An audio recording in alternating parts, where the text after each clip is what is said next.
Hello friends, welcome back to Kinsman food and vlog. It's me Shyamlal. Friends, അപ്പോൾ നമ്മുടെ ഇന്നത്തെ യാത്ര എന്ന് പറയുന്നത് കോട്ടപ്പാറയ്ക്കാണ്. ഞാൻ ഇൻസ്റ്റാഗ്രാമിലും യൂട്യൂബിലൊക്കെ നോക്കിയപ്പോൾ ഒരുപാട് പോസ്റ്റും കാര്യങ്ങളൊക്കെ കണ്ടു. മെയിനായിട്ട് ഇൻസ്റ്റാഗ്രാമിലാണ് കണ്ടത്. ഒരുപാട് പേര് പോയിട്ട് മലയുടെ മുകളിൽ നിന്നിട്ടുള്ള ഒരുപാട് ഫോട്ടോസും കാര്യങ്ങളൊക്കെ കണ്ടു. അപ്പോൾ ഈ പ്ലേസ് എന്ന് പറയുന്നത് നമ്മുടെ മലയുടെ മുകളിൽ നിന്നിട്ട് താഴേക്ക് നോക്കുമ്പോൾ ഫുള്ള് ആകാശമായിരിക്കും, നമുക്ക് അടിഭാഗമൊന്നും കാണാൻ പറ്റില്ല. അപ്പോൾ അതുപോലെയാണ് ഞാൻ ഒരുപാട് ഫോട്ടോസും കാര്യങ്ങളൊക്കെ കണ്ടത്. അത് കണ്ടപ്പോൾ തന്നെ ഈ ഒരു കോട്ടപ്പാറ എന്ന് പറഞ്ഞ സ്ഥലം ബക്കറ്റ് ലിസ്റ്റിലേക്ക് കയറ്റിയിട്ടു. പിന്നെ പോവാന്ന് വിചാരിച്ച് നിന്നിട്ട് പോകാനൊന്നും പറ്റില്ല. കാരണം കൊറോണയും കാര്യങ്ങളൊക്കെ വന്നുകൊണ്ട് തന്നെ നമുക്ക് പുറത്തിറങ്ങാൻ പറ്റാത്ത സാഹചര്യമായിരുന്നു. പിന്നെ വീട്ടിലിരുന്ന് പഠിത്തപ്പോൾ പിന്നെ അങ്ങോട്ട് തന്നെ പോകാമെന്ന് വിചാരിച്ചു. അപ്പോൾ ഇന്നത്തെ യാത്ര എന്ന് പറയുന്നത് കോട്ടപ്പാറയ്ക്കാണ്. ഞങ്ങൾ വീട്ടിൽ നിന്ന് ഏകദേശം ഒരു 3:45 വീട്ടിൽ നിന്ന് ഇറങ്ങി. ഏകദേശം ഒരു 5:45-6 മണിയാകുമ്പോഴേക്കും ആ ഒരു മലയുടെ മുകളിൽ നിന്ന് എത്താവുന്ന രീതിയിലാണ് ഇറങ്ങിയത്. ഗൂഗിൾ മാപ്പൊക്കെ നോക്കിയപ്പോൾ ഏകദേശം ഒരു 100 കിലോമീറ്റർ അടുത്ത് ഞങ്ങളുടെ വീടിൻ്റെ അവിടെ നിന്ന് കോട്ടപ്പാറ എന്ന് പറഞ്ഞ പ്ലേസിലേക്കുണ്ട്. അപ്പോൾ ഞങ്ങൾ പോണ വഴിക്ക് തന്നെ ഏകദേശം നമ്മുടെ ഒരു നേരൊക്കെ വെളുത്ത് തുടങ്ങി. ആകാശം നോക്കി തന്നെ മനസ്സിലാവും ചെറുതായിട്ട് തെളിഞ്ഞൊക്കെ തുടങ്ങിയിട്ടുണ്ട്.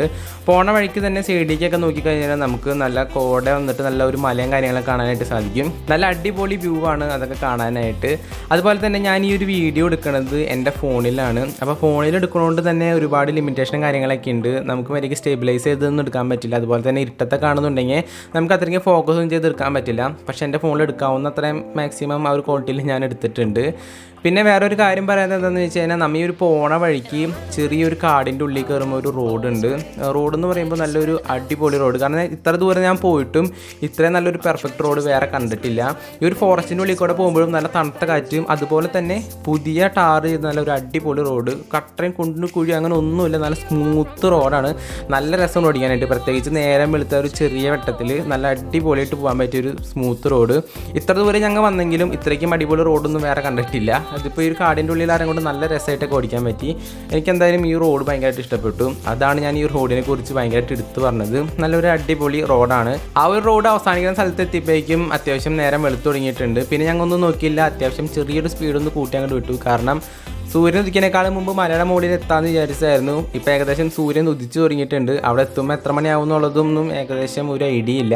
പിന്നെ ഞങ്ങളൊന്നും നോക്കിയില്ല, നേരം അങ്ങോട്ട് വിട്ടു. പോണ വഴിക്ക് തന്നെ നമുക്ക് ഒരുപാട് കാഴ്ചകളും കാര്യങ്ങളൊക്കെ കാണാനുണ്ട്. സൈഡിൽ നോക്കിക്കഴിഞ്ഞാൽ നമുക്ക് മലയും കാര്യങ്ങളൊക്കെ കാണാൻ സാധിക്കും. പിന്നെ അതുപോലെ തന്നെ കുറേ പാടങ്ങളും പിന്നെ അവരുടെ കൃഷിയും കാര്യങ്ങളൊക്കെ ഉണ്ട്. നല്ല രസമായിട്ട് പോകാൻ പറ്റുന്ന ഒരു റോഡാണ്. ഒരുപാട് വാഴയും കാര്യങ്ങളൊക്കെ വെച്ചിട്ടുണ്ട്. അത്യാവശ്യം നല്ലൊരു അടിപൊളി റോഡാണ്. പിന്നെ വീഡിയോ എടുക്കുമ്പോൾ ഇനി എന്നെ കണ്ടില്ല എന്ന് പറയണ്ട. ഇതാണ് ഞാൻ മാസ്ക് വെച്ചിട്ട് ഞാൻ ബാക്കിലിരിക്കുകയാണ്. കാരണം ഇത്രയും ദൂരം ഡ്രൈവ് ചെയ്തിട്ട് നടുവൊക്കെ ആകെ പൊളിഞ്ഞിരിക്കുകയാണ്. സ്കൂട്ടിക്കാണ് പോണത്, അതുകൊണ്ട് തന്നെ ചെറിയൊരു സീനുണ്ട്. ബൈക്കിനെ കാണുന്നുണ്ടെങ്കിൽ നമുക്ക് കുറച്ചുകൂടി കംഫർട്ടായിട്ട് പോകാൻ പറ്റും. സ്കൂട്ടിക്കാനെ പോകുന്നതുകൊണ്ട് ചെറിയൊരു നടുവേദന കാര്യങ്ങളൊക്കെ വന്നായിരുന്നു. അത് രാവിലെ തന്നെ എനിക്ക് വന്നുകൊണ്ടാണെന്ന് തോന്നുന്നത്. പോണ വഴിക്ക് നല്ലൊരു അടിപൊളി വ്യൂവും വൈബും കാര്യങ്ങളൊക്കെയാണ് റോഡിലേക്ക്. കാരണം എന്ന് വെച്ചാൽ ഒരു നമ്മുടെ ഒരു മലയും കാര്യങ്ങളും ഒരു വെട്ടവും പിന്നെ അധികം ആൾക്കാരൊന്നുമില്ല, നല്ല സ്മൂത്തായിട്ട് പോകാൻ പറ്റുന്ന ഒരു റോഡാണ്. അപ്പോൾ ഞങ്ങൾ അങ്ങനെ കുറച്ച് ദൂരം മുമ്പോട്ടേക്ക് പോയി. പോണ വഴിക്ക് തന്നെ നമ്മുടെ മലയും കാര്യങ്ങളൊക്കെ കണ്ടു തുടങ്ങി. അപ്പോൾ ഏകദേശം മനസ്സിലായി നമ്മുടെ സ്ഥലം എത്താറെന്നുള്ളത്. നമ്മുടെ ഒരു ചെറിയൊരു ചുരവും കാര്യങ്ങളൊക്കെ ഉണ്ട്, ചെറിയൊരു കയറ്റമൊക്കെ. ആ ഒരു കയറ്റെത്തിയപ്പോഴേക്കും വണ്ടി ചെറുതായിട്ടൊന്ന് പണി തന്നു. വണ്ടിയുടെ ക്ലച്ചിനെന്തോ കംപ്ലയിൻറ്റ് പറ്റി, പിന്നെ കയറ്റം കാരണം ഉണ്ടായിരുന്നില്ല. സോ അതുകൊണ്ട് ഞങ്ങൾ വണ്ടി അവിടെ വെച്ചിട്ട് ഞങ്ങൾ പിന്നെ നടന്നു പോയി. ഞാൻ ഒറ്റയ്ക്കായിരുന്നില്ല, എൻ്റെ ഒപ്പം കുറച്ച് ഫ്രണ്ട്സും ഉണ്ടായിരുന്നു. അതുകൊണ്ട് ഞങ്ങൾക്ക് 3 വണ്ടി ഉള്ള കാരണം കൊണ്ട് ബാക്കിയുള്ളവരെ മലയുടെ മുകളിൽ ഇറക്കി വിട്ടിട്ട് പിന്നെ ഞങ്ങൾ വണ്ടിക്കൊന്ന് ട്രിപ്പ് അടിച്ചാണ് പോയത്. അപ്പോൾ അങ്ങനെയാണ് ഞങ്ങൾ മലയുടെ മുകളിലെത്തിയത്. മലയുടെ മുകളിലേക്ക് പോണ റോഡ് നോക്കിക്കഴിഞ്ഞ് കഴിഞ്ഞാൽ അത്യാവശ്യം നല്ല വാഴ വെക്കാനുള്ളൊരു കുഴിയൊക്കെ അവർ ആ ഒരു റോട്ടിലിട്ടിട്ടുണ്ട്. വളരെ മോശം റോഡെന്ന് വെച്ചാൽ വളരെ മോശം റോഡാണ്. നമ്മുടെ ഒരു വളവും കാര്യങ്ങളൊക്കെ എത്തുമ്പോൾ അവിടെ കറക്റ്റ് ഒരു വണ്ടി വീഴാവുന്ന രീതിയിലൊരു കുഴിയും കാര്യങ്ങളൊക്കെ അവർ എടുത്തിട്ടിട്ടുണ്ട്. അത്യാവശ്യം നല്ല വലിയ കുഴിയാണ്. അപ്പോൾ നമ്മൾ ഈ ഒരു സ്ഥലത്തേക്ക് പോകുകയാണെന്നുണ്ടെങ്കിൽ വളവൊക്കെ എത്തുമ്പോൾ ജസ്റ്റ് ഒന്ന് നോക്കി കണ്ടൊക്കെ പോവുക. അതുപോലെ തന്നെ മാക്സിമം കെയർ ചെയ്ത് പയ്യൊക്കെ പോകാൻ ശ്രമിക്കുക. അത്യാവശ്യം നല്ല വലിയ കുഴികളൊക്കെയാണ് ഉള്ളത്. അപ്പോൾ നമ്മൾ പെട്ടെന്ന് ആ ഒരു കുഴിയൊക്കെ കണ്ടില്ലെന്നുണ്ടെങ്കിൽ ചിലപ്പോൾ നമ്മൾ വീഴാൻ ചാൻസ് ഉണ്ട്. അതുകൊണ്ട് നമ്മൾ മാക്സിമം പയ്യൊക്കെ പോകാനായിട്ട് ശ്രമിക്കുക. അവിടെ നിന്ന് നോക്കിക്കഴിഞ്ഞാൽ നമുക്ക് മലയും കാര്യങ്ങളൊക്കെ നല്ല രീതിയിൽ തന്നെ കാണാനായിട്ട് സാധിക്കും. അതുപോലെ തന്നെ കുറച്ച് ദൂരം അങ്ങോട്ട് ഫ്രണ്ടിലേക്ക് വന്നപ്പോഴേക്കും നമ്മുടെ ആ ഒരു വണ്ടിയും കാര്യങ്ങളൊക്കെ അവിടെ കിടക്കുന്നുണ്ട്. അപ്പോൾ തന്നെ ഞങ്ങൾക്ക് മനസ്സിലായി സ്ഥലം ഏകദേശം എത്തി എന്നുള്ളത്. അത്യാവശ്യം കുറേ കാറുകളും ബൈക്കുകളൊക്കെ അവിടെ ഇരിക്കണുണ്ട്. എനിക്ക് തോന്നുന്നത് എന്താണെന്ന് വെച്ച് കഴിഞ്ഞാൽ നമ്മൾ പ്രതീക്ഷിച്ചതിനേക്കാളും കൂടുതൽ ആൾക്കാരുണ്ടാവുമെന്ന് തോന്നുന്നുണ്ട്. കാരണം അത്ര പേർക്ക് വണ്ടിയും കാര്യങ്ങളൊക്കെ ഇരിക്കുന്നുണ്ട്. പിന്നെ അവിടെ ഒരു കടയൊക്കെ ഉണ്ട്, വേണമെന്നുണ്ടെങ്കിൽ നമുക്ക് ചായ കുടിച്ചൊന്ന് റിഫ്രഷ് ആയിട്ടൊക്കെ വേണമെന്നുണ്ടെങ്കിൽ പോവാം. പിന്നെ ഞങ്ങൾ ചായ ഒന്നും കുടിച്ചില്ല.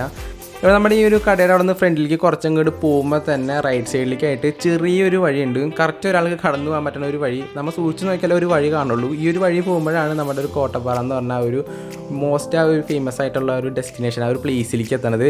ചെറിയൊരു വഴിയാണ്, കറക്റ്റ് ഒരാൾക്ക് പോകാൻ പറ്റാവുന്ന ഒരു വഴിയേ ഉള്ളൂ. അപ്പോൾ ഓപ്പോസിറ്റ് സൈഡിൽ നിന്ന് ആരെങ്കിലുമൊക്കെ വന്നു കഴിഞ്ഞാൽ നമ്മൾ ഇത്തിരി ഒതുങ്ങി കൊടുക്കേണ്ടി വരും. ഒരുപാട് ഫാമിലീസും കാര്യങ്ങളൊക്കെ ഞങ്ങൾ ഇങ്ങോട്ട് പോകുന്ന സമയത്ത് വരണുണ്ടായിരുന്നു. അപ്പോൾ ഞങ്ങൾ പിള്ളേരൊക്കെ ഉള്ളവരും കൊണ്ട് ഞങ്ങൾ ഇങ്ങോട്ട് ഒതുങ്ങി നിന്നു. അവിടെ നിന്ന് നോക്കിക്കഴിഞ്ഞാൽ തന്നെ അത്യാവശ്യം നല്ല വ്യൂ വൈബ് പ്ലേസ് ആണ്. പിന്നെ ആ ഒരു പ്ലേസ് കണ്ടപ്പോൾ തന്നെ ഞങ്ങൾക്ക് ചെറിയൊരു കാര്യം മനസ്സിലായി. അതെന്താണെന്നുള്ളത് ഞാൻ പറയാം. നമ്മുടെ ആ ഒരു പ്ലേസ് കഴിഞ്ഞിട്ട് ചെറിയ ഒരു കല്ലും മണ്ണും താണ്ടി കുറച്ച് അങ്ങോട്ട് ഫ്രണ്ടിലേക്ക് പോകേണ്ടതായിട്ടുണ്ട്. എന്നാലാണ് നമ്മുടെ എക്സാക്റ്റ് ആ ഒരു ലൊക്കേഷൻ എത്തുള്ളൂ. ഞങ്ങളിപ്പോൾ ഏകദേശം ആ ഒരു സ്ഥലം എത്തിയിട്ടുണ്ട്. ഞങ്ങൾ വിചാരിച്ചതിനേക്കാളും കൂടുതൽ ആൾക്കാരുണ്ട്. കുറേ പേര് അവിടെ ടെൻ്റൊക്കെ അടിച്ചിട്ടുണ്ട്. എനിക്ക് തോന്നുന്നത് എന്താണെന്ന് വെച്ച് കഴിഞ്ഞാൽ വൈകുന്നേരം അവിടെ തങ്ങാൻ വേണ്ടി വന്നവരാണ്. പിന്നെ ഞങ്ങൾ ആ പോയ ഒരു ദിവസം ബാക്കിയുള്ള ദിവസത്തിനേക്കാളും മേഘം വളരെ കുറവായിരുന്നു. സാധാരണ ദിവസങ്ങളിലെന്ന് വെച്ച് കഴിഞ്ഞാൽ ഫുള്ള് മേഘം കണ്ട് നമുക്ക് താഴ്ഭാഗം കാണാൻ പറ്റില്ല. ഞങ്ങൾ പോയ ദിവസം മേഘം വളരെ കുറവായതുകൊണ്ട് തന്നെ ഞങ്ങൾക്ക് മേഘം കാണാൻ പറ്റില്ല, പകരം താഴ്ഭാഗമൊക്കെ കാണാൻ പറ്റി. അപ്പോൾ എന്തായാലും ഒരു പ്രാവശ്യം കൂടി പോകാൻ ഞങ്ങൾ പ്ലാൻ ചെയ്യുന്നുണ്ട്. കാരണം ഞങ്ങൾ ഈ പ്രാവശ്യം പോയപ്പോൾ തണവ് കുറവായിരുന്നു, പക്ഷെ അതിന് കുഴപ്പമുണ്ടായിരുന്നില്ല. പക്ഷേ നമ്മുടെ ഒരു മേഘം കാര്യങ്ങളും വിചാരിച്ച വ്യൂവും വൈബൊന്നും കിട്ടിയില്ല. പിന്നെ വേറൊരു കാര്യം എന്താണെന്ന് വെച്ച് കഴിഞ്ഞാൽ ഞങ്ങൾ പ്രതീക്ഷിച്ചതിനേക്കാളും കൂടുതൽ ആൾക്കാരുണ്ടായിരുന്നു. ഞങ്ങൾ ഒട്ടും ഇത്ര ആൾക്കാരുണ്ടാവുമെന്ന് പ്രതീക്ഷിച്ചില്ല. അത്യാവശ്യം കുറേ ആൾക്കാർ അവിടെ വന്നിട്ടുണ്ടായിരുന്നു. ഫാമിലി ആയിട്ടും ഫ്രണ്ട്സായിട്ടും അതുപോലെ തന്നെ അങ്ങനെ ഒരുപാട് പേരൊക്കെ വന്നിട്ടുണ്ടായിരുന്നു. പിന്നെ നമുക്ക് ഇതുപോലെ തന്നെ എൻ്റെ മലയുടെ മുകളിലേക്കൊക്കെ കയറി പോകാനായിട്ടൊക്കെ ഒരുപാട് സ്ഥലം ഇട്ടിട്ടുണ്ട്. അപ്പോൾ നമുക്ക് ജസ്റ്റ് എൻ്റെ മുകളിൽ കയറിയിട്ടുള്ള വ്യൂവും കാര്യങ്ങളൊക്കെ ഒന്ന് കാണാം. അവിടെ എത്തിയപ്പോൾ തന്നെ കുറേ പേര് അവിടെ ഇരിക്കാനുണ്ടായിരുന്നു, കുറേ പേര് ഫുഡൊക്കെ കഴിക്കുന്നുണ്ടായിരുന്നു. പിന്നെ അതുപോലെ തന്നെ കുറേ പേര് സൈക്കിളും കൊണ്ടൊക്കെ കാടിൻ്റെ മുകളിൽ നിന്നൊക്കെ ഇറങ്ങി വരുന്നുണ്ട്. ഇവരെങ്ങനെയാണ് ഈ ഒരു സൈക്കിൾ എൻ്റെ മുകളിൽ കൊണ്ടുപോയതെന്നൊന്നും എനിക്കറിയില്ല. പിന്നെ നമ്മൾ ഇവിടെ നിന്ന് നോക്കി കഴിഞ്ഞാൽ അത്യാവശ്യം നല്ല വ്യൂ തന്നെയാണ്. ഇവിടെ നിന്ന് നോക്കി കഴിഞ്ഞാൽ നിങ്ങൾക്ക് ആൾക്കാർ എന്തോരുണ്ടെന്നുള്ളത് മനസ്സിലാവും. കുറേ പേര് ഞങ്ങൾ വന്ന സമയത്തൊക്കെ തിരിച്ചു പോകുന്നുണ്ടായിരുന്നു. കുറേ പേര് അവിടെ ഇവിടെയൊക്കെ ആയിട്ട് മുകളിലേക്കൊക്കെ വന്നിരിക്കുന്നുണ്ട്. പിന്നെ നമ്മൾ അവിടെ ഇവിടെയൊക്കെ ആയിട്ട് നോക്കി കഴിഞ്ഞാൽ കുറേ കപ്പിൾസൊക്കെ കാണാനായിട്ട് സാധിക്കും. സോ നമ്മൾ അതൊന്നും നോക്കാൻ പോകരുത്, കാരണം അവരുടെ പാടെ. അപ്പോൾ ഞാൻ ചുമ്മാ പറഞ്ഞതേ ഉള്ളൂ. അപ്പോൾ നിങ്ങൾക്ക് കപ്പിൾസൊക്കെ ഇടുന്നുണ്ടെങ്കിൽ ചുമ്മാ വേണമെന്നുണ്ടെങ്കിൽ വരാം. പിന്നെ നമ്മൾ ഇങ്ങനെ അത് കഴിഞ്ഞിട്ട് കുറച്ച് മല കയറിയിട്ട് നമുക്ക് അങ്ങോട്ട് മുകളിലേക്ക് കുറച്ചുകൂടി പോകാൻ പറ്റും. അപ്പം ഞങ്ങൾ അങ്ങോട്ട് പോകാനുള്ള ഒരു തയ്യാറെടുപ്പിലാണ്. പിന്നെ ഇതാണ് ഞാൻ നേരത്തെ മാസ്ക് ഇട്ട, ഞാനിപ്പോൾ മാസ്ക് ഊരിയിട്ടാണ് നടക്കണേ. ശ്വാസം മുട്ടിയിട്ട് പറയുണ്ടായിരുന്നില്ല കയറ്റവും കാര്യങ്ങളൊക്കെ കയറിയിട്ട്. അപ്പോൾ ഒന്ന് ശ്വാസം എടുക്കാന്നുള്ള രീതിയിൽ മാസ്ക് ഒക്കെ ഊരി വെച്ചതാണ്. അടുത്ത ഡെസ്റ്റിനേഷനിലേക്ക് പോകുന്ന സ്ഥലത്താണെന്നുണ്ടെങ്കിൽ ഒരുപാട് വലിയ വലിയ കല്ലുകളും കാര്യങ്ങളൊക്കെ എടുക്കുന്നുണ്ട്. അപ്പോൾ പിള്ളേരൊക്കെ വരാണെന്നുണ്ടെങ്കിൽ ഇങ്ങോട്ട് വരാതിരിക്കുന്നതായിരിക്കും നല്ലത്. കാരണം വലിയ വലിയ കല്ലുകളൊക്കെ ചാടി കയറി ഇറങ്ങിയിട്ടൊക്കെ വേണം അടുത്ത ഡെസ്റ്റിനേഷനിലേക്ക് പോകാനായിട്ട്. ഇതിപ്പോൾ നിങ്ങൾക്ക് അങ്ങോട്ട് പോകണമെന്നുണ്ടെന്നുണ്ടെങ്കിൽ വേണമെങ്കിൽ പോവാം. കാരണം വലിയ കല്ലുകളൊക്കെ താണ്ടി കിടക്കണമെന്ന് മാത്രം, വേറെ പ്രശ്നങ്ങളൊന്നുമില്ല. പോണ വഴിക്ക് തന്നെ ഒരുപാട് കല്ലും കാര്യങ്ങളൊക്കെ ഇട്ടിട്ടുണ്ട്. അപ്പോൾ അതൊക്കെ ചവിട്ടി കയറിയിട്ട് വേണം പോകാനായിട്ട്.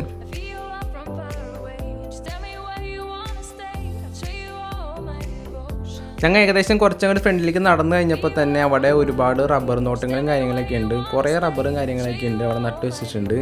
പിന്നെ അത്യാവശ്യം കുറച്ച് അങ്ങോട്ട് കയറി കഴിഞ്ഞപ്പോഴേക്കും ഞങ്ങൾ ഏകദേശം അടുത്ത മലയുടെ മുകളിലേക്ക് എത്താറായി. അടുത്ത മലയല്ല, ആ ഒരു നേരത്തെ കണ്ട ഒരു ഡെസ്റ്റിനേഷൻ കഴിഞ്ഞിട്ടുള്ള അടുത്ത ഒരു ലൊക്കേഷൻ, അതായത് നമ്മുടെ ആ ഒരു മലയുടെ തന്നെ വേറൊരു സൈഡിലുള്ളൊരു പോർഷനാണ് അവിടെ. അപ്പോൾ ഇവിടെ വെച്ച് മൊത്തം പാറയാണ്, കുറേ പുല്ലും കാര്യങ്ങളൊക്കെ ഉണ്ട്. വേറൊരു പോസിറ്റീവ് കാര്യം എന്താണെന്ന് വെച്ച് കഴിഞ്ഞാൽ നേരത്തെ കണ്ട അത്ര ആൾക്കാരൊന്നും ഇവിടെ ഇല്ല. ഇവിടെ വളരെ കുറച്ച് ആൾക്കാരുള്ളൂ. കൂടി വന്നു കഴിഞ്ഞാൽ ഒരു 10 പേരോ 8 പേരോ അങ്ങനെ ഉണ്ടാവുള്ളൂ. വേറെ ആരും ഇവിടെ ഉണ്ടായിരുന്നില്ല. പിന്നെ നമുക്ക് ഇവിടെ വന്നു തുടങ്ങി ശാന്തമായിട്ട് ഇങ്ങനെ സുഖമായിട്ട് ഇവിടെ ഇരുന്ന് ആ ഒരു വൈബൊക്കെ ആസ്വദിച്ച് വേണം പോകാനായിട്ട്. മറ്റേ ലൊക്കേഷനിൽ പോയിരിക്കുകയാണെന്നുണ്ടെങ്കിൽ അവിടെ ഇഷ്ടംമാതിരി ആൾക്കാരുണ്ട്, ഒച്ചയും ബഹളവും കാര്യങ്ങളൊക്കെയാണ്. ഫോട്ടോ എടുക്കാനുള്ള ഇടിയും കാര്യങ്ങളൊക്കെയാണ്. നമുക്കൊന്നും വരികയും ഫോട്ടോ എടുക്കാനൊന്നും പറ്റില്ല. പിന്നെ ഇവിടെ കണ്ടൊരു വ്യൂ ആണ് നമ്മുടെ റബ്ബറിൻ്റെ. അപ്പോൾ റബ്ബറിന്മേൽ ഇങ്ങനെ പാല് വീണ ആരും കണ്ടിട്ടില്ലെന്നുണ്ടെങ്കിൽ ജസ്റ്റ് ഒന്ന് കണ്ടേക്ക്. എനിക്ക് കണ്ടപ്പോൾ കുറച്ച് കൗതുകം തോന്നിയപ്പോൾ വീഡിയോ എടുത്ത് വെച്ചതാണ്. അപ്പോൾ ഇതാണ് നമ്മുടെ റബ്ബറും പാല് ഉണ്ടാക്കുന്ന സംഭവം. ഓക്കെ, അപ്പോൾ ഇവിടെ നിന്ന് നോക്കിക്കഴിഞ്ഞാലും അത്യാവശ്യം നല്ല വ്യൂവും കാര്യങ്ങളൊക്കെയാണ്. പിന്നെ ഞങ്ങൾ കുറച്ച് നേരം അവിടെ നിന്നുള്ളൂ. അതേപ്പോൾ ഞങ്ങൾ അവിടെ നിന്ന് ഇറങ്ങി. അപ്പോൾ ഫോട്ടോ എടുക്കാനുള്ള തയ്യാറെടുപ്പിലാണ് ഞാൻ. അപ്പോൾ എൻ്റെ ഒരു ഫ്രണ്ടിൻ്റെ അടുത്ത് ഞാനിങ്ങനെ ഒരു പോസ്റ്റ് തരാം, ഇതുപോലെ ഒന്ന് വീഡിയോ എടുക്കാൻ പറഞ്ഞു വെച്ചപ്പോൾ അവനെടുത്ത വീഡിയോ ആണിത്. ഞാൻ വിചാരിച്ചോളൊന്നും വന്നില്ല, പക്ഷെ എന്നാലും കുഴപ്പമില്ല.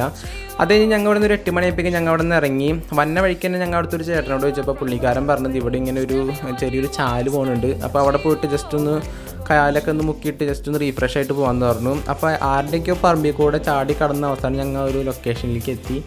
അപ്പോൾ ഇതെന്ന് പറയുന്നത് ചെറിയൊരു ചാലാണ്, ചെറിയൊരു അരുവിയോ അങ്ങനെ എന്തോ, പുഴയല്ല, ചെറിയൊരു ചാലെന്നൊക്കെ വേണമെന്നുണ്ടെങ്കിൽ പറയാം. ഇത് എന്ത് പറയുമെന്നുള്ളത് എനിക്കറിയില്ല. അപ്പോൾ ഇവിടെ നിന്നിട്ട് ജസ്റ്റ് ഒന്ന് റീഫ്രഷ് ആയിട്ട് നല്ല തണുത്ത വെള്ളവും അതുപോലെ തന്നെ നല്ല രസമുണ്ട് ഇവിടെ ഇരിക്കാനായിട്ട്. അപ്പോൾ ഞങ്ങൾ കുറച്ച് നേരം ഇവിടെ ഇങ്ങനെ ഇരുന്ന് ആ ഒരു